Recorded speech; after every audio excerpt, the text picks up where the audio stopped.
Assalomu alaykum. Efirda Texno xabar. Data Reportal tahliliy platformasi Via Social Meltwater bilan hamkorlikda Global Digital 2025 hisobotini e'lon qildi.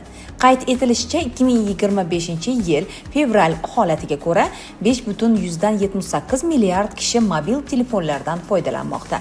Bu dunyo aholisining 70,5% ni tashkil qiladi. Ayni damda dunyodagi internet foydalanuvchilar soni 5,56 milliardga yetgan bo'lsa, ijtimoiy tarmoqlarda doimiy foydalanuvchilar soni esa 5,24 milliardni tashkil qilmoqda. Bu sayyoramiz aholisining 63,9% ni tashkil etadi. Hozirgi 12 oy ichida ijtimoiy media foydalanuvchilari 206 million nafarga ko'paygan va mazkur tendensiya davom etayotgani ta'kidlanmoqda.